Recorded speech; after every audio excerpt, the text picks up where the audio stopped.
O Via Justiça de hoje fala sobre a retomada de imóveis pelos bancos.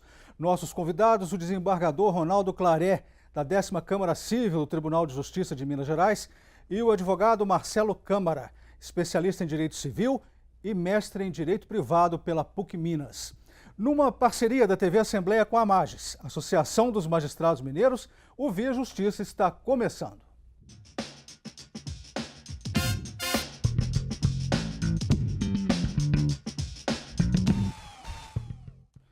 Os bancos retomaram 70 mil imóveis por falta de pagamento desde 2014 no Brasil. A informação é do jornal Estado de São Paulo. Desembargador Claré, quais fatores desencadeiam a retomada de imóveis pelos bancos? Eu acredito que a situação econômica financeira da população brasileira tem muito a ver com essa inadimplência que gera a retomada.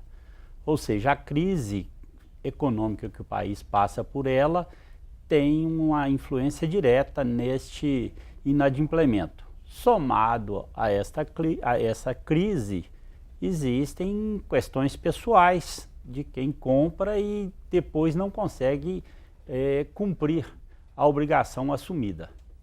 Doutor Marcelo, qual é o peso das taxas de juros que podem levar à retomada de imóvel pelos bancos? Esse é um assunto que tem total relação com a primeira pergunta. A grande questão que envolve a taxa de juros, nós temos limites que são legais, há leis que trazem uma forma diferenciada para o financiamento imobiliário. A grande questão é, quando você vai financiar um imóvel, o consumidor, a pessoa que vai procurar esse financiamento, ele tem que procurar saber se isso cabe no bolso dele. Primeiro, ele pode procurar um profissional da contabilidade, pode procurar um advogado, a própria Defensoria Pública pode auxiliá-lo, mas antes de tudo ele tem que ver no orçamento familiar se aquele custo mensal com os reajustes legais e contratuais serão possíveis de serem arcados. O senhor está dizendo então que seria a falta de informação precisa que ajudaria a levar também essa situação? O primeiro momento seria ter informação. Sem dúvida, a grande questão que deságua, inclusive no judiciário, futuramente, é a falta de informação inicial. Desembargador, não há um fundo garantidor, para o caso da pessoa ficar desempregada? Esse fundo garantidor, ele não é obrigatório por lei no caso do financiamento com a garantia da alienação fiduciária. Entretanto, é possível que as partes contratem esse fundo, mas isso vai ter um custo extra para o devedor, não é gratuito. Então, é uma questão que pode ser discutida no momento em que se toma o dinheiro emprestado. Doutor Marcelo, como o senhor dimensiona a crise habitacional no país e a retomada de imóvel pelos bancos? Como foi feito na chamada do programa, nós vivenciamos, a partir de 2014, uma crise econômica que influencia diretamente num boom imobiliário que nós enfrentamos e passamos por ele a partir de 2006, 2007. Então, muitas construções. Nós tivemos algumas mudanças legislativas que favoreceram também o empréstimo, favoreceram o financiamento imobiliário. E aí, mais uma vez, as pessoas com o sonho da casa própria fizeram o financiamento, mas eles não se preocuparam que tem todo um arcabouço jurídico que permite também para que aquela pessoa que empreenda, o empreendedor, tenha um mínimo de garantias.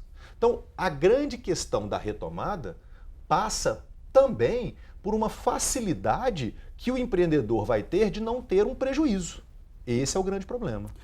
Quando o mutuário não consegue mesmo pagar, o banco executa a garantia da operação, que é o próprio imóvel. Desembargador, como que é feita essa retomada? Como que é feita esta execução?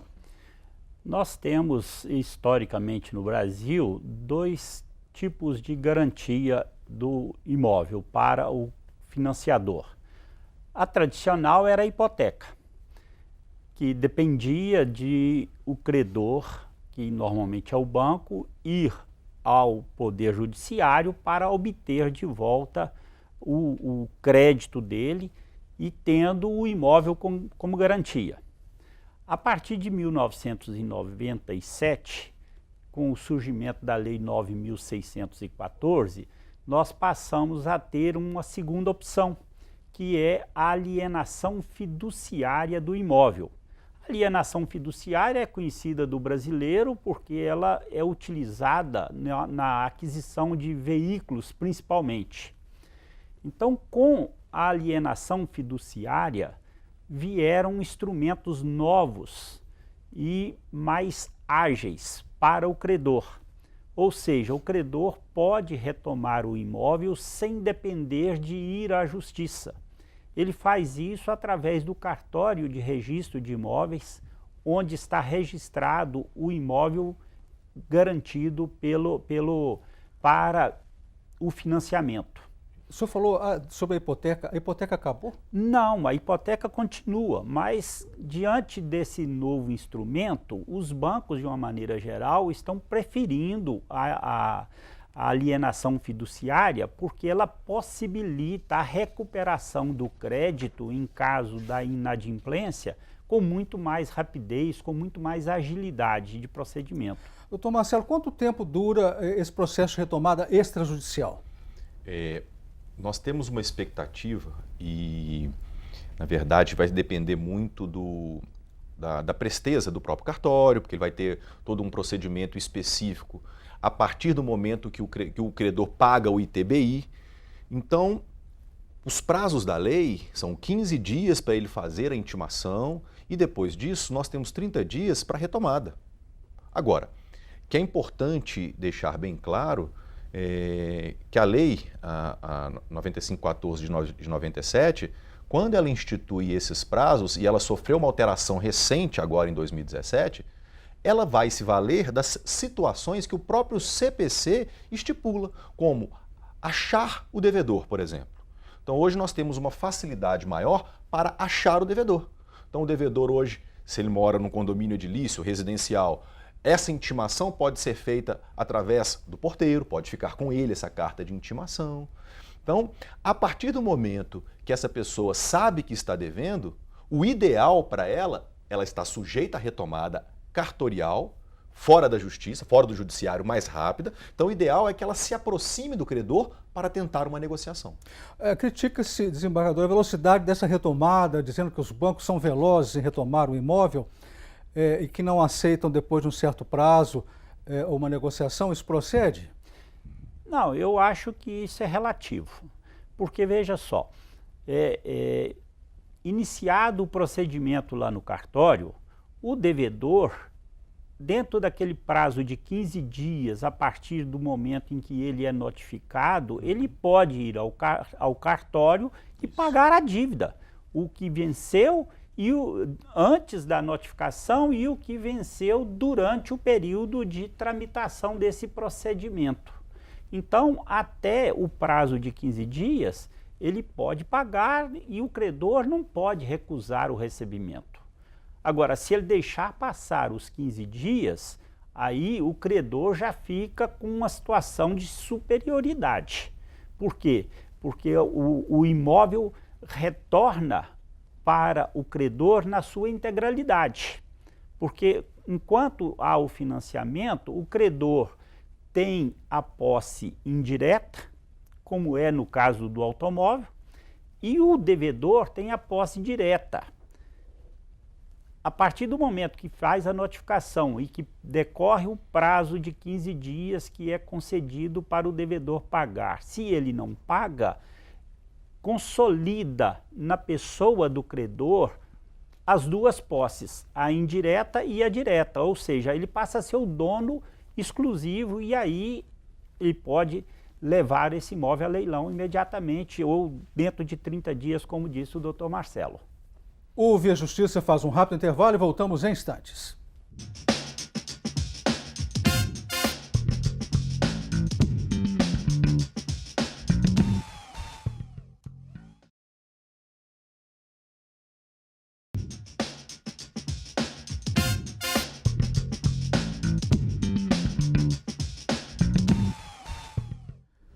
O Via Justiça e a retomada de imóveis pelos bancos. Participam do programa o desembargador Ronaldo Claré, da 10ª Câmara Civil do Tribunal de Justiça de Minas Gerais, e o advogado Marcelo Câmara, especialista em Direito Civil e mestre em Direito Privado pela PUC Minas. Doutor Marcelo, gostaria que o senhor explicasse como é feita a negociação dos bancos com os compradores inadimplentes, para evitar que o imóvel seja retomado. É importante que o consumidor, o comprador, que ele tenha a primeira noção de quando ele vai começar realmente a enfrentar uma dificuldade. Se ele puder se antecipar, quanto ele se antecipar, é melhor. Hoje em dia, tem uma possibilidade que favorece essa negociação, que é a portabilidade desse financiamento.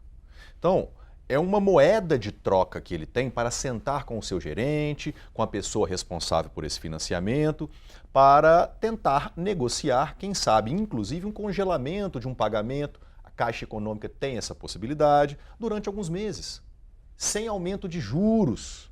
Por quê? A pessoa consegue se recompor, se readequar financeiramente, fazer algumas mudanças na sua família, no seu gasto mensal. O que ela não pode deixar é deixar de pagar e simplesmente não procurar o agente, não procurar a instituição financeira. Porque ela, querendo ou não, tem um compromisso. Ali há um contrato, faz lei entre as partes. Então, se a pessoa se antecipar, e às vezes até mesmo com a ajuda do PROCON, com a ajuda da Defensoria Pública, com a ajuda de um advogado, ela pode tentar uma negociação que seja favorável para ela passar com calma por esse momento difícil da vida dela. Quando se diz que o prazo seria de 3 meses, né, para a retomada, isso é válido para todos os contratos? Depende do contrato. Tá? Nos financiamentos de Minha Casa Minha Vida, do programa Minha Casa Minha Vida, tem esse limite de 3 meses. Mas nós temos na vida prática notícia de que tem bancos, tem instituições financeiras que elas, inclusive, procuram a pessoa. Então, ultrapassa-se 3 meses. A situação que realmente chega a um ponto crítico é que ela levou, às vezes, muito mais de 6 meses. Então, a pessoa ela tem tempo para se adequar. Depende também de uma atitude de procura da instituição financeira. Esse sempre é a primeira recomendação. Quer dizer, há chance para o consumidor. Há chance, sem dúvidas, para não deixar isso chegar no judiciário. Mas aí eu pergunto agora para o desembargador. Há chance para o consumidor, mas ele vai enfrentar altas taxas de juros. Gostaria que o senhor explicasse isso, do peso dessa taxa de juros. Já com dificuldades, os juros estão correndo. O problema da taxa de juros é muito grave no Brasil. Nós temos aqui taxas elevadíssimas para os empréstimos que o consumidor toma. Veja, por exemplo, o caso do empréstimo consignado. Falam em 3% ao mês. 3% ao mês é muito alto. O juro nos contratos de financiamento imobiliário, eles são em torno de 10%, 12% ao ano. Vou dar um exemplo. Um imóvel de R$500 mil com taxa de 12% ao ano representa 1% ao mês. Então, só de juros, o comprador vai pagar cerca de R$5 mil por mês num financiamento de R$500 mil. E aí vem a indagação.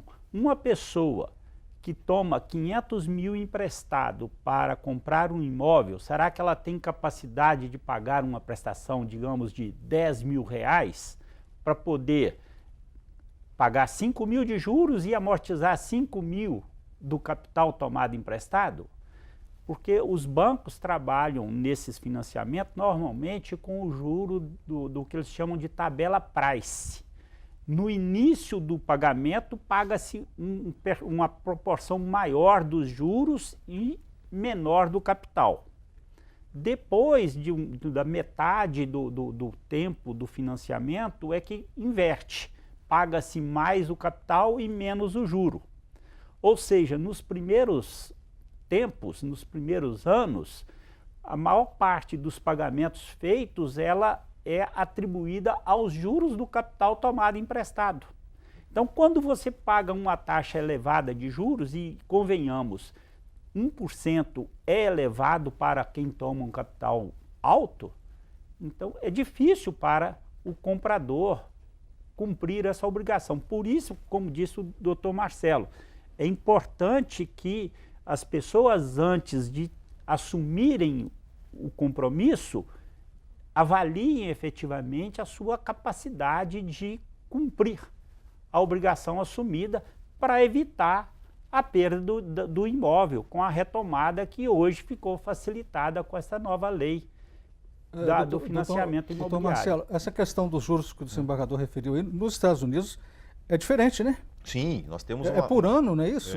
Quanto aqui é por mês, é por ano. Sim, essa questão é totalmente diferente. E eu chamo atenção também, eu ia até complementar a fala do desembargador, é que há no judiciário também uma série de ações de revisão de contrato. Justamente porque essa questão de juros no Brasil é uma loucura. Então, há taxas de juros, há custos embutidos que muitas das vezes podem também estar contra a lei. Agora, na maior parte das vezes, o que falta é um esclarecimento inicial. A pessoa ela já sabe de antemão qual será o ônus dela, qual será a prestação dela, e ela não encara isso de uma forma a colocar no seu orçamento familiar. E quando que vai à justiça? Olha, toda vez que não há uma solução amigável, a justiça é o caminho inevitável. O problema da justiça é que não há solução rápida. E, às vezes, as soluções dadas pela justiça, elas não agradam. Às vezes não agrada uma das partes e, às vezes, não agrada nenhuma delas. Esse é que é o grande problema. Ou seja, se você busca a solução judicial, você pode até ser atendido na sua reivindicação, mas não necessariamente será. A observação, então, é ficar atento, né? Sim. Olhar as questões contratuais. Perfeito. Fazer uma revisão do contrato, é isso que o senhor recomenda, Isso. né, doutor? Se a pessoa ela tiver um mínimo de tranquilidade, nós sabemos que é, né, o sonho da casa própria, propagado isso a quatro ventos, todo mundo quer o sonho da casa própria, que seja realmente, né, a sua moradia da sua família, mas você não pode entrar de qualquer forma nesse sonho. Procure ajuda antes. O Via Justiça faz mais um intervalo e voltamos em seguida com o bloco final do programa.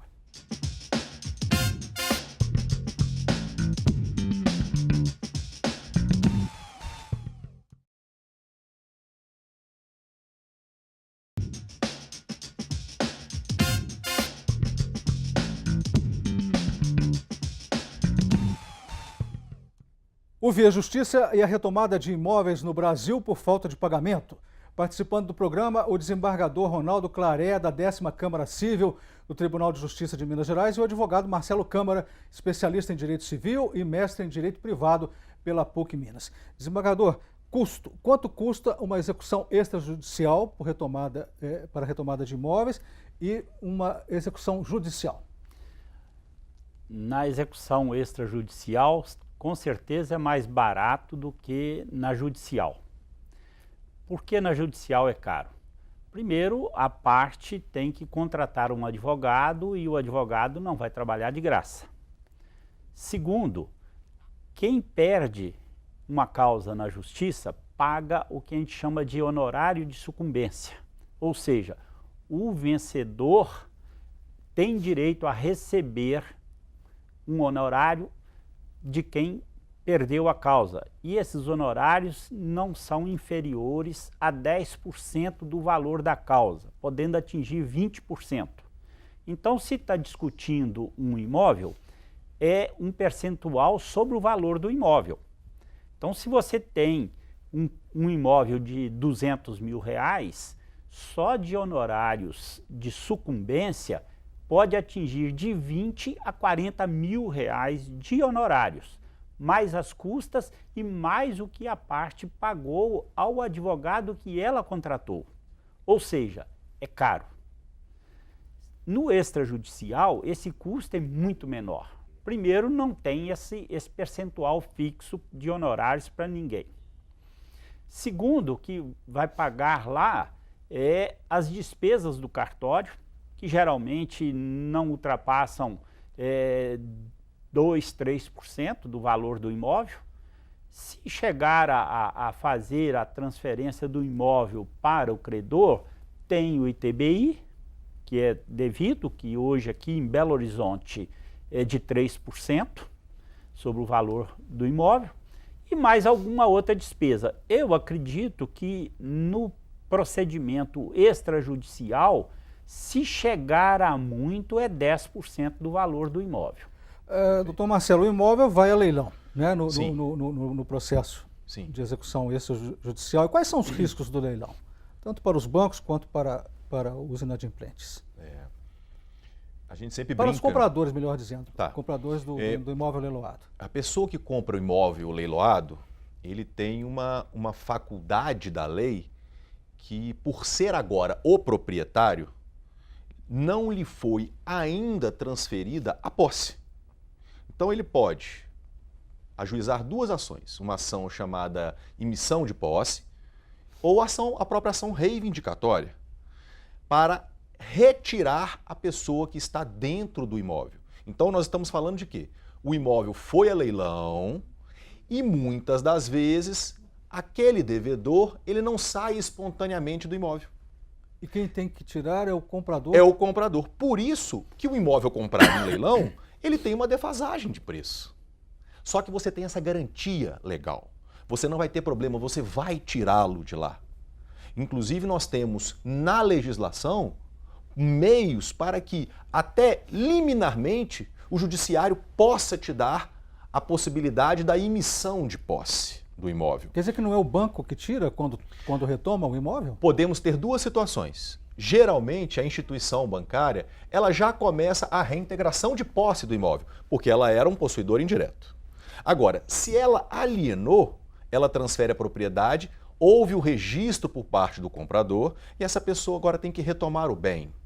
Então, ela tem essa possibilidade de o fazê-lo. Agora, reparem, né? Quando você aliena o bem na asta pública, o credor, a pessoa que retomou o bem, ele vai ter uma defasagem de preço. Mas para ele vale a pena porque para a instituição financeira, nós tínhamos na contabilidade dela uma situação negativa e agora tem uma situação positiva, ainda que com uma defasagem.